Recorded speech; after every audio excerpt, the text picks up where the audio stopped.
Kang Kuen. We'll be continuing talking about entanglement and molecules and dipolar interactions. So, please.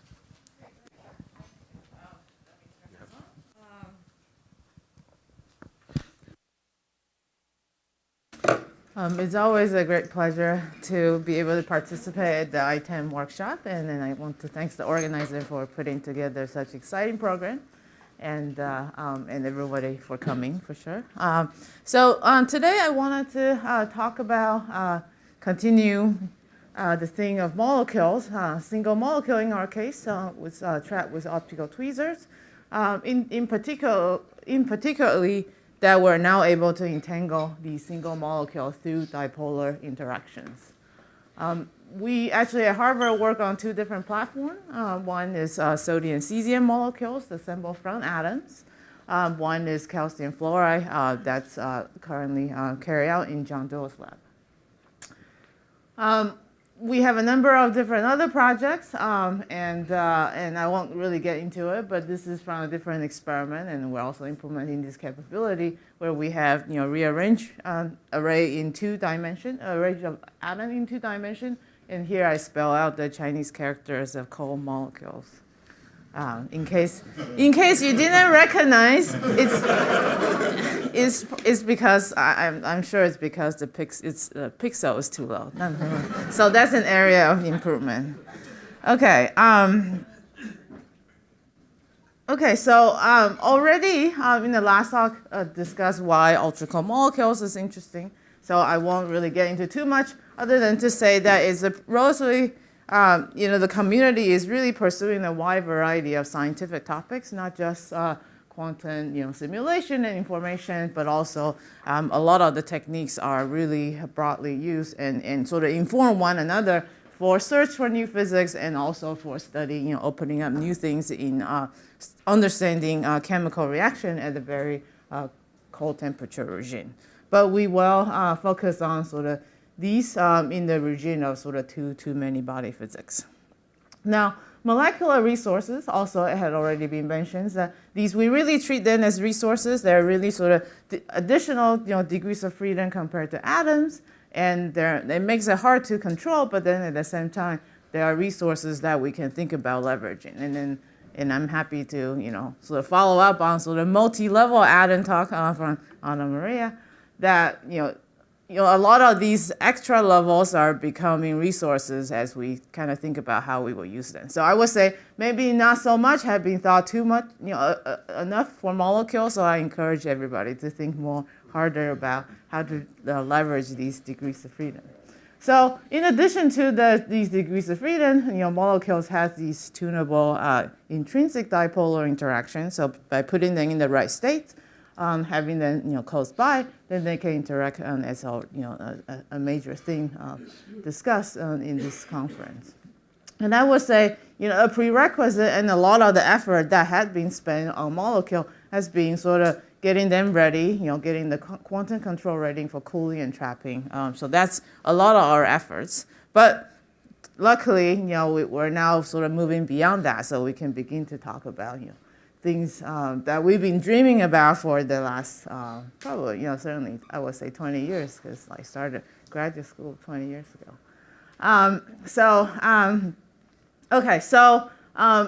I just want to give one example, of how one think about the different degrees of freedom can come together for example, using molecule as qubits, and then still allow them to interact. And these molecules, of course, is already stressed, more complex, but intrinsically coherent, so we can tailor to sort of multiple requirements. So this is just an example. And this example is to use, for example, nuclear spin degrees of freedoms for encoding qubits for very, not so sensitive to the environment for information storage. But when we want to interact them, we bring them to sort of the rotation degrees of freedom to allow them to dipolar exchange. And these transition between degrees of freedoms are actually can be driven because there are intrinsic molecular coupling between these degrees of freedom. So it's kind of turning into a state preparation. All these procedures kind of turn into state preparation type of work for molecules. Just to prove that these degrees of freedom are really coherent, and these are work from other people in lots of groups in the field. The nucleus spin degrees of freedom it had been demonstrated in molecular systems to live for a very long time, and there's many work highlighted here, but here just showing the work from Simon Cornish's group, where they can have greater than T2 star of 5.6 seconds. In fact, they couldn't see a decay other than the molecular number decay in this case. So that's where they put the bound to be. Now that's 1 degrees of freedom, and of course rotation degrees of freedom is another thing that needs to be really good, because that's where we start to allow them to interact. And in tweezers, which I'll elaborate more on in the rest of this talk, in calcium fluoride case, in this collaboration here at Harvard at the CUA, we're able to have coherence time on the order of hundreds of milliseconds, and with this being echo pulse to be half a second. And the limits of these is understood, and there is sort of well-defined way of improving this. But this is just one system, and we have each different system has different sort of challenges. So our molecule living optical tweezer, we takes up a lot of similar kind of technology that are applied and developed for atoms, or reconfigurable optical tweezers. And in our case, we have again already said 2 different type of way of making these molecules and manipulating them. And of course, there is lots of different work at alkaline earth and molecule working in other groups and molecule ions and so on and so forth. So our molecule choice is sodium cesium because it has a very large dipole moment, and ultimately these dipole interaction depend square to the interaction. The interaction is square to the dipole moment. So this is a key metric. And our starting point is an array of single atom trap. So for example, here an array of 10 sodium and an array of cesium side by side that are trapped formed by lights that are separated by acoustic optical deflector and RF frequency. So that actually causes a lot of sort of technical challenges, but I won't really get too much into the details. From there, we can make molecules, and these I won't really go into detail, but it's actually pretty hard work. It took a number of years. So, and I'm summarizing in this one figure. So we trap, and then we cool down the individual atom to their motional ground state. We steer them so that they can live in the same trap, merge them so they live in the same trap while staying in the motional ground state. And then we assemble them into Feshbach molecules and subsequently transfer them down to the internal vibrational ground state so that that have appreciated dipole moment. I wanted to say that from exactly 2 atoms, it turns out this process, if you were to really think about it and put down the number, the wave function overlap would be very, very low, on the order of 10 to the minus 8. But nevertheless, through these quasi almost coherent process state preparation and everything, we can make from exactly two atoms make a molecule with 30 to 40% efficiency. So certainly a big improvement compared to the number of 10 to the minus 8, but this number, of course, we hope to continue to improve to be as close to 100% as possible. Okay, so one thing that I want to emphasize is that, going through the hard work of assembling molecule from atom, the advantage of such a technique is all the quantum state control is through the control of the atom and the mapping of that state to the molecule. So when you think about making molecules, you think about starting with 2 atoms, you think about these 2 atoms as a pair, because we want to pair them up. So we can describe them with these center of mass motion and their relative motion. And if we cool the atom down their motional ground state, then they would be in sort of the harmonic oscillator ladder of the ground state. And when we think about molecule, we still have these center of mass motion, but now the relative degrees of freedom are turning into rotation and vibration. So through these magneto association, which is one of the processes that Zoe had already introduced, we can map from one degree, we can map one quantum state to another.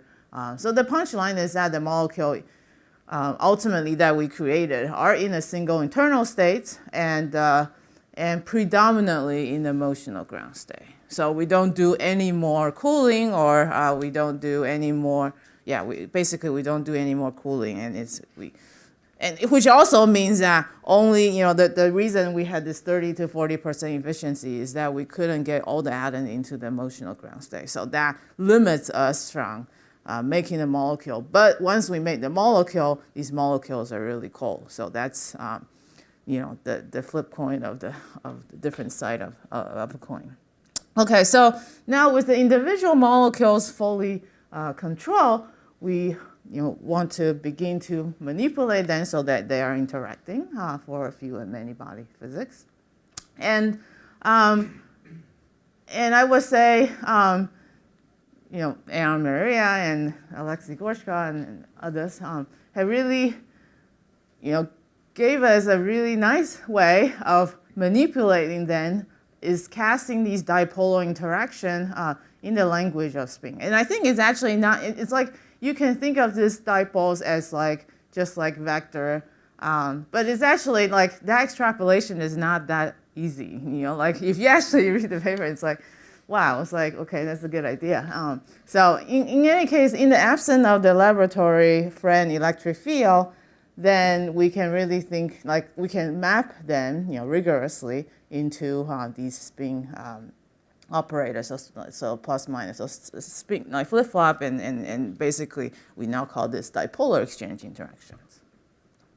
So and in just to make it more plain, that what we're thinking is these dipole interaction that couples rotation states of nearby molecule, and in sodium cesium this is roughly 3.5 gigahertz. So you can imagine a molecule in the ground state here, and then in the excited state here, then after some time through the dipole interaction that they'll exchange excitation.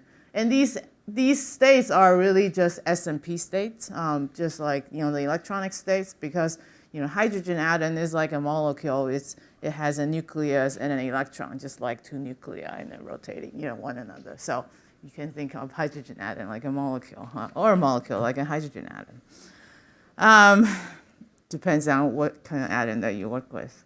Okay, so now with resonant dipolar exchange, that was a very nice idea already from 2011, and very quickly the Gila group, Debbie and June and Anna Maria, they implemented in the gas of KRB, and I would say that's sort of in bulk, even though it's in lattice, but it's like sort of sparsely filled lattice, and then they were able to show that indeed we can see these dipolar exchange. And more recently, the Gila group improved their control so that they can now prepare layers of molecule and prepare the quantum state at the single layer levels, and then they can even prepare them as sort of different like 0 and 1, 1, and after some time, this dipolar exchange can, swap into the layers and then see collisions, and then they use that as a probe to see these interactions. Now, of course, we're working with individual molecules, so we want to have the individual control and then, seeing these individual interaction. And before I go on to talk more about our work, I just wanted to highlight already mentioned in Zoe's talk in Watson Barker's group that they had these nice microscopes so they can detect sort of macroscopically the single site, and then to get these information, single molecule detection capability. Now, we want to have these control of preparing adjacent molecule, for example, individual molecule in states of 1, 0, 1, 0, 1, 0. How do we do that? What control do we need?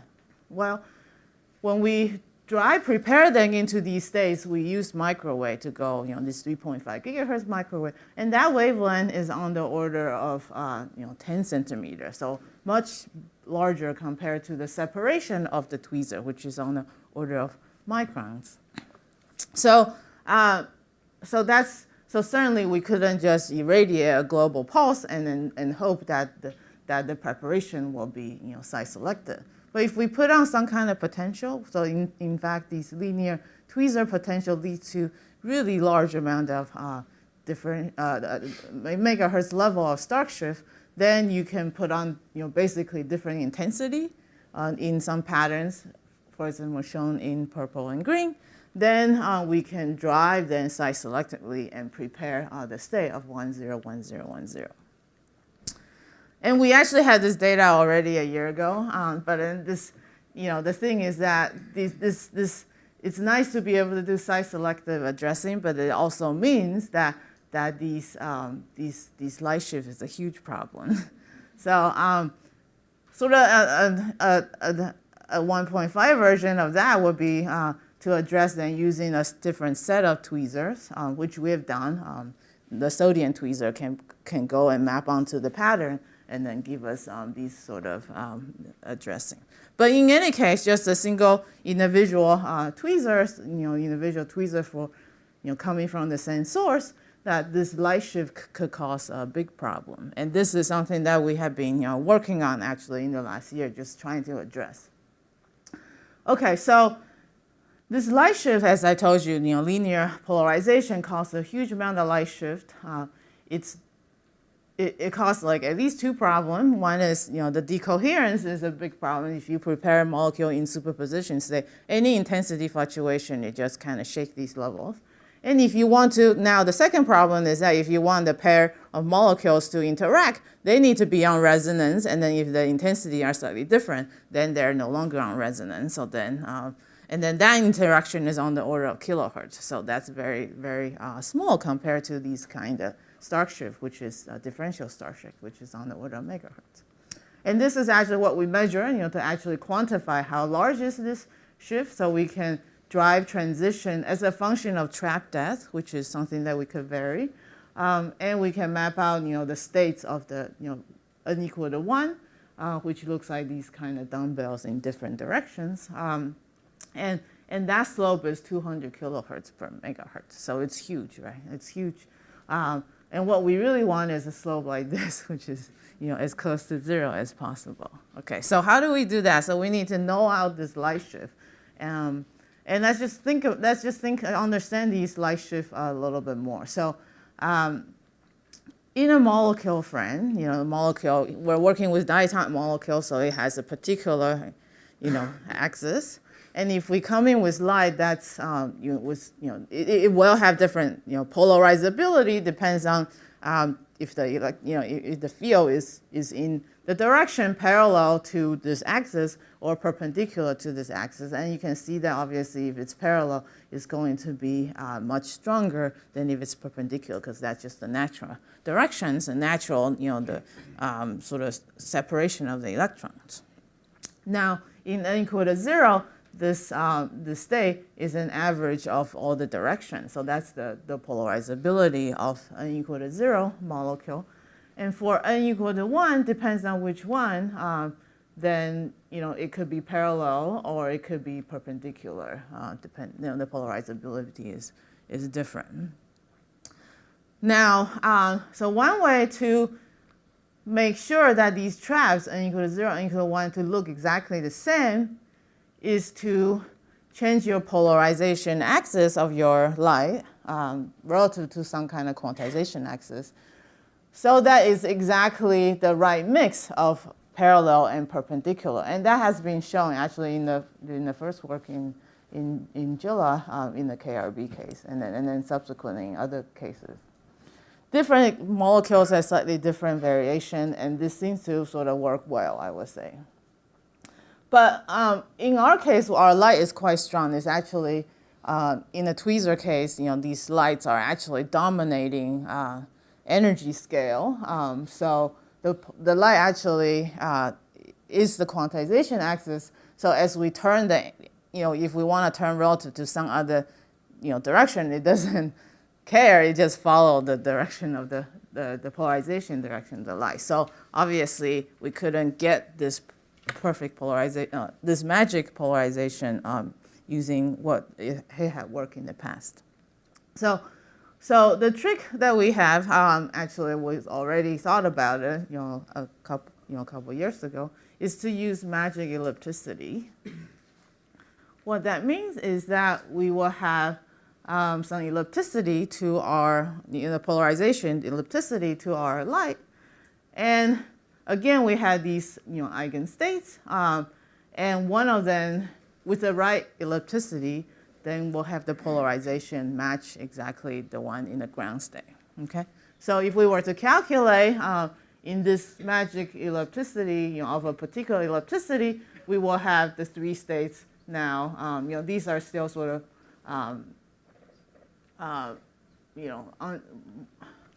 right. It's basically unchanged, and then this one is now flipped to the slope as close to 0. Okay, so how do we implement the magic ellipticity trapping? So these are people working in the lab. Jesse's left. Move on to postdoc position now. And Annie, Luis, and Gabriel are in the audience working really hard to implement magic ellipticity. So the trick is actually, it's actually technically quite challenging. We have to turn our wave plate to this particular ellipticity for the molecule to preserve the coherence. But in the same experimental sequence, we need different polarization for the trap for other, atom preparation steps. For example, linear polarization for Raman-Seban cooling for the atoms. So this needs to turn quite fast and repeatable.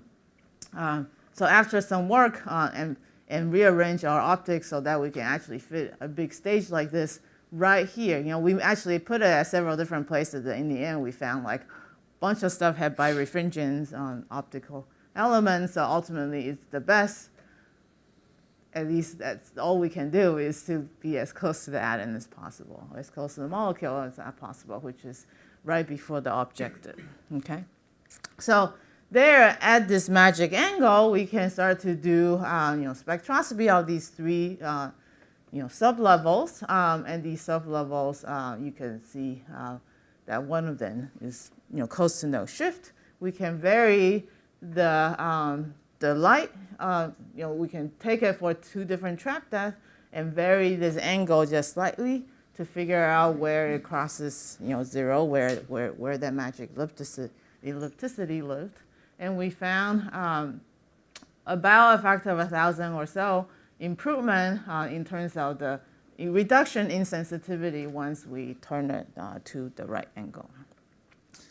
Okay, so that have helped us to really improve our rotation coherence. So in the presence of these, in this magic ellipticity that we can have in the lab, we can now have reasonable. Now this is on the time scale of second here. So the reasonable Ramsey coherence when we prepare superposition of 0 and 1.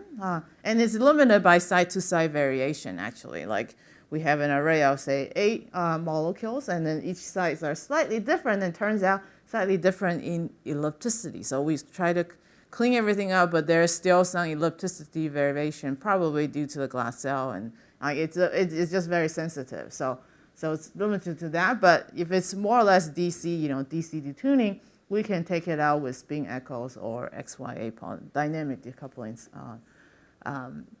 pulses. But ultimately, these are sort of they tell us something about the sensitivity of this ellipticity, and we think this is, it's nothing that we can change anymore from optimizing, all the being, because we don't really have any control over at the of the glass cell level, so we're kind of limited by that now.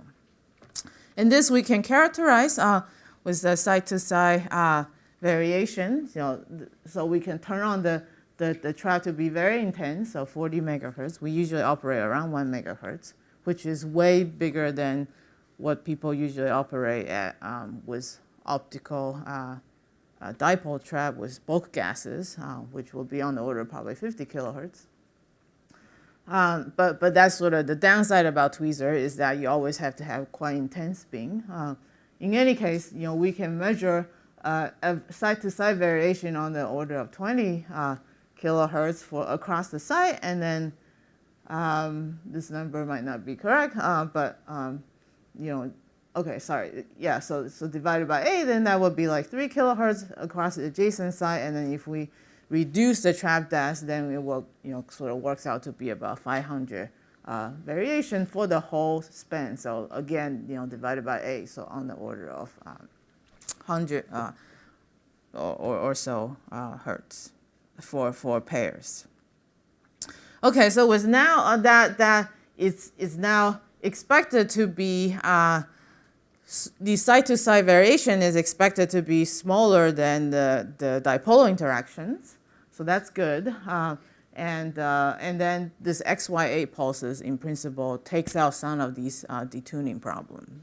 So one thing that actually was kind of interesting that we found out when we first tried it is that we didn't see dipole interaction, and the reason was, turns out when we in the laboratory frame, you know, turn the quarter wave plate to be exactly magic ellipticity, it's also at the angle where the dipole interaction cancels, like the anisotropic, you know, aspect of the dipole interaction. So we sit right here, which means that we will need to have another knob where we turn this ellipse in the laboratory frame through a quarter wave, with a half wave plate. Okay.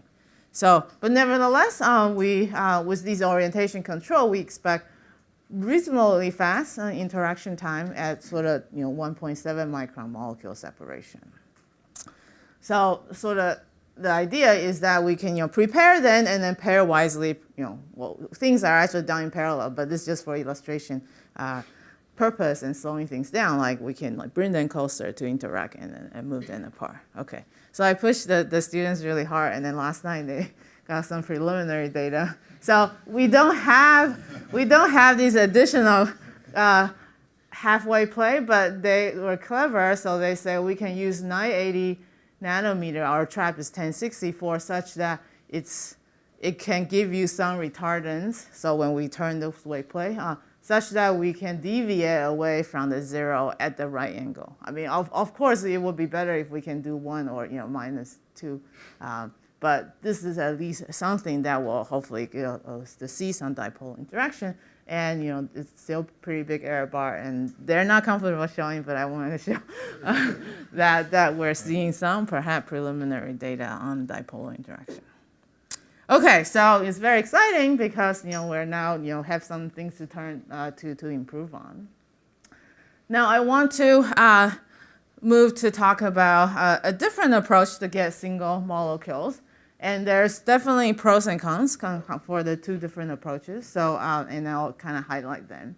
So this is, you know, I've already talked about this approach. This other approach is directly loading single molecules from an ensemble of laser cool ensemble. So the nice thing is that these are image of atoms, but these are images of molecule directly. Like these molecules we couldn't image directly. It just doesn't really give us enough photons, but you can close cycling transition. But these laser cool molecule we can directly image with, you know, cycling transitions. Once we load them, we had to purify their internal states, which we can do. And then they're not cold like, you know, when the molecule is made over here. They're already automatically cold. Otherwise, we don't have the molecule. Then to get them even colder, we will do, you know, Raman Seibern cooling. Okay, so that's what I will talk a little bit about. And this is actually already a second generation apparatus. The things are moving really fast. This is work in John Doyle's lab, where I'm also collaborating on, where you see these pretty pictures that shows, you know, the apparatus where is the first generation was not, you know, having, you know, building tweezer in mind, but we put it in any case. The second generation is really designing to have tweezers. So large NA for imaging and for tight tweezer and glass cell electrodes, and, you know, compatible with cryogenic for, you know, longer lifetime, longer, you know, lower black body radiation and stuff like that. Okay, so some highlight, these calcium fluoride mots are so big now that you can actually see by naked eye. So this is like a blob of laser cool molecules. And we can transport them from one chamber to the other using this tunable focus lens that Tillman's group had developed. But we superimpose onto a lattice because things has to be much faster for a molecule because we're often limited by black body radiation timescale. So this can be done much faster with the superimpose of lattice and transport sort of 30 centimeter from one chamber to the other, and then you can see this big object and shining tweezer right at the inside the glass cell. And here's a picture of 60 single molecules and an average image. Now, I mentioned a little bit about the state preparation. Like once you get the single molecules, they're not quite in the right state, so you have to do several things to get them into a single quantum state. So I won't elaborate on the details, but to say that the nice thing about this molecule, which has a different electronic structure compared to bi-alkali, sodium and cesium, is that it has actually electron spin. It's good and bad. It's good that the energy levels are more split. And one would say it's bad because it's sensitive to magnetic field, but you can actually find magnetic field insensitive state because they are also like projection of MF equal to 0. And then actually the really nice thing is that you can find n equal to 0 and n equal to 1 to have these to have states of MF projection equal to 0. And it turns out that first order differential light shift is canceled. So in sodium and cesium, we have to work hard to reduce a factor of 1,000. Here, you get it for free because the first order is insensitive, so you only have second order. So the light shift is still a problem, but like it's automatically a factor of 1,000 less to start with. Okay, so with that, so don't have to take too much care about light shift, other than making some magic axis tuning and stuff like that. One is still sensitive to the light shift because these molecules are hotter, so it samples more inhomogeneous part of in some sense the tweezer. But one can make very, again, like without too much care, the long coherence times of these rotation states. So these are the number, I won't really elaborate. And by bringing the two molecules at different distance, one can see these dipolar interactions. I want to highlight that in Princeton's and Lawrence Chuck's group, they have this very nice paper also on calcium fluoride on domain entanglement molecules in the reconfigurable optical tweezer array. So basically very similar, the things that I described so far. Okay, so now you can see that as a function of tweezer spacing, you would expect these interactions to scale as 1 over r cubed. And that's actually what this dashed line is. And what we measure, it actually deviates from there. And it's because, it's actually because of this emotional, the emotional sort of, emotionally these molecules are not cold. And it's actually quite surprising, at least when this was first, was sort of late last year, was first seen that they're not cold, but one can still see these dipolar interaction because these there's some motional averaging effect. So motion, like they're still moving much faster compared to the dipolar interaction. So essentially they're just average, like these motional decoherence sort of average out. Okay, so perhaps a little bit more, there's this angular dependence.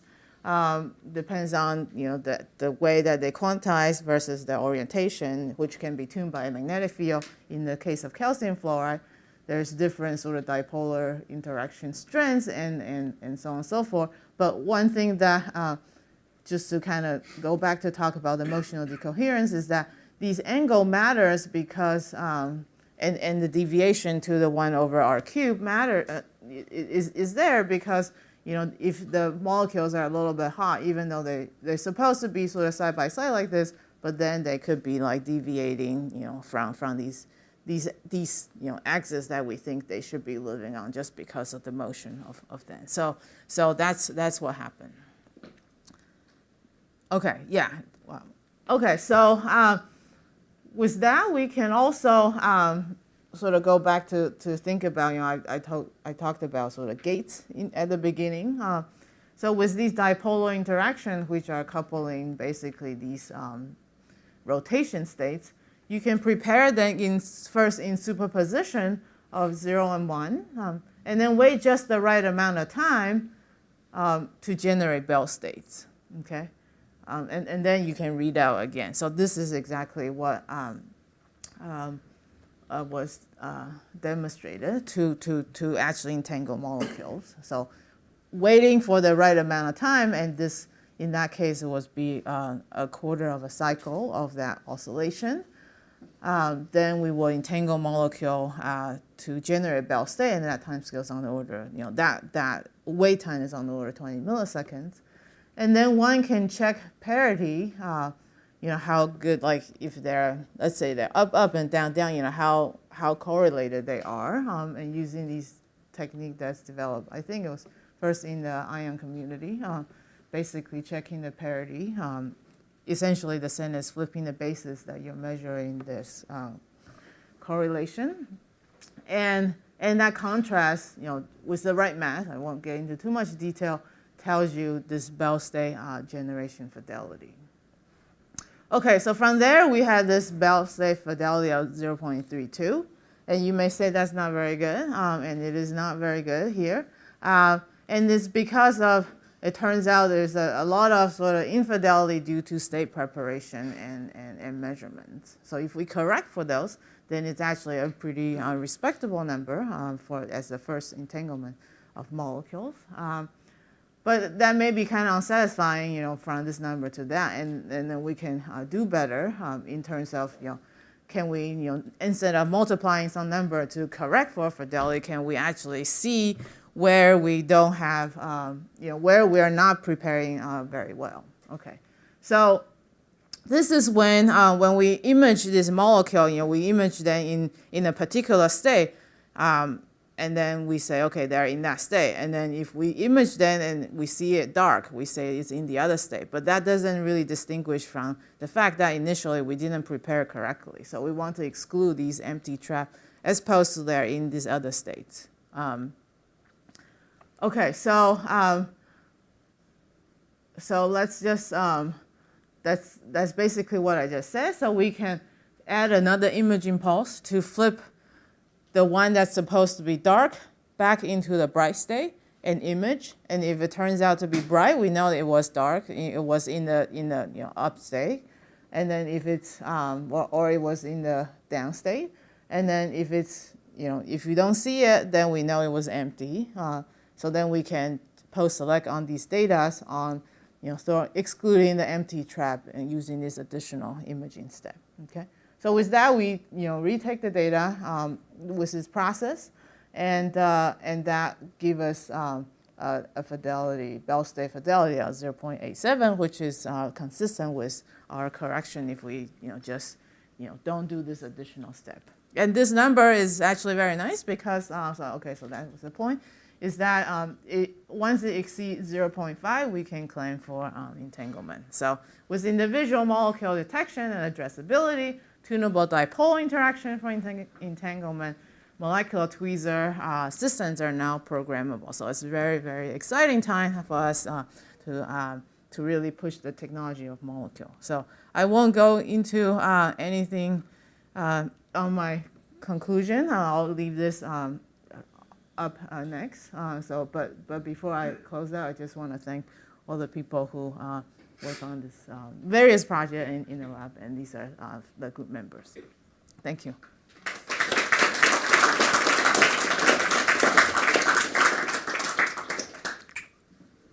Thank you very much for the talk. We have time for maybe 1 or 2 questions. I switched up. Great, beautiful talk, Kang Kuen. So I have one question. So you are only using 2 qubits for the flip-flop, But in principle, you have 3 rotational states. And there are transitions between them also, dipole allowed. So one of the questions is that, can you compensate your star shift with the hyperfine splitting and try to induce these transitions instead? Like the transition between, if you have one molecule in 1, 1, it can go down, and the other can go to 1 minus 1. Do you understand what and then they don't have the 1 minus cos squared theta dependence. It's sine squared theta or sine to theta. I'm not fully understanding. Maybe we can discuss can talk, more. okay, But in general, I guess one thing. Actually, I prepared this next slide for you.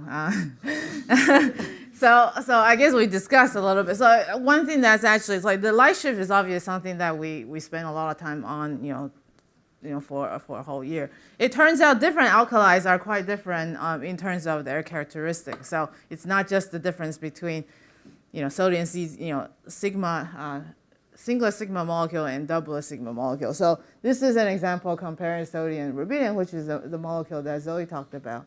And at these kind of low trap depth, at the magnetic field where we make this molecule, basically, the sodium rubidium molecule, the light shift is already much better compared to sodium cesium, which are, you can see that these kind of slope. And at high trap depth, of course, it's much worse for us. And because there's a lot more sort of electric quadrupole coupling, there are states where it's like quasi-flat, basically. So like the different molecules are different. So then these couplings are different. Hyperfine couplings are different. The energy levels for our molecules are very, very close. They're not very split. So I wonder whether that could actually be problematic. But we should discuss it. Okay, because I'm thinking it's just the rotational. Okay, yeah. But then I think there would be selection rules. No. Okay.